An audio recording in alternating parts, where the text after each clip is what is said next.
Okay, hi guys. I think I would share a recipe with you guys today. The usually bean soup recipes that I make. There's no recipes that I found anywhere, it's just how I make it. I thought many people are interested in what I make in a day, so I thought I'll make a video about it. So today I'm gonna use a lot of ingredients from the neighborhood harvest. This is the fresh kale, organic kale that they have. Golden beets, carrots. This is ground beef with some onions that I stir fried already.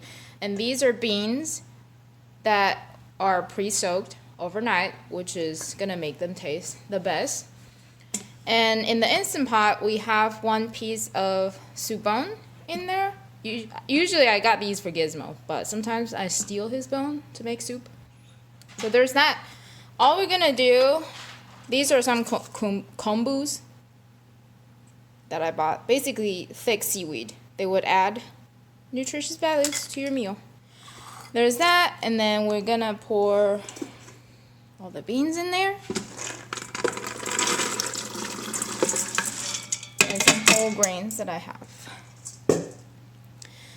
And then we're gonna add all the kale. Because they're very fluffy. It looks like a lot, but they go down quite a bit after you cook them. So I tend to put them in the middle so the heavier ingredients would kind of squash them down. Some more kale. And then you're gonna add carrots and beets.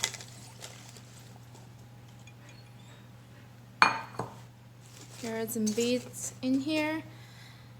And then the meat.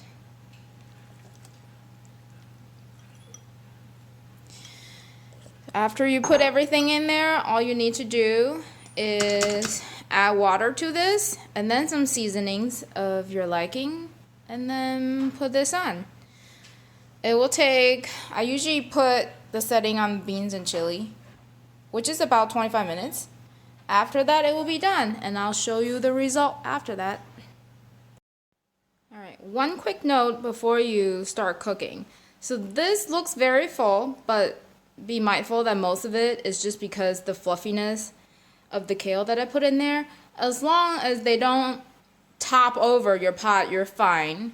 And also remember not to put too much water in there because this is Instant Pot. It's gonna drain all the veggies.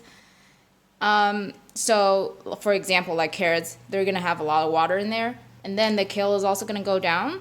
So just make sure not to overfill the water over the top. You probably just need to fill it halfway, and then you're fine. But if you want it to be more soupy or more liquidy, feel free to add more water. And let's get cooking.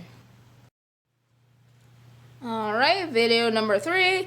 You can see this is being ready for an hour and so. I usually let it naturally depressurize so I don't have to worry about the splattering.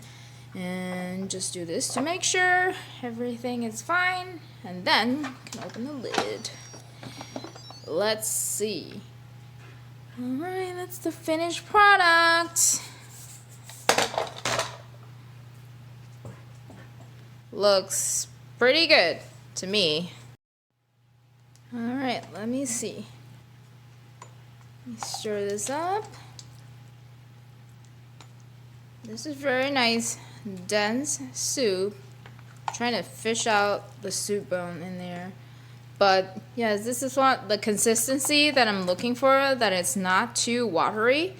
It's soupy, but it's not watery. There you go. That's the soup bone. It adds a lot of flavor to it just because the bone marrow in there. There you have yourself a super healthy dinner filled with protein, with the pinto beans, and filled with veggies. Super hearty, super yummy, and super healthy. There you have it. My signature bean soup. I probably don't have to cook for the next week. So this is the soup bone afterward. The bone marrow had completely melted into the soup. It will make the soup taste very buttery. It literally tastes like you added butter in it. This is the finished result, finished product.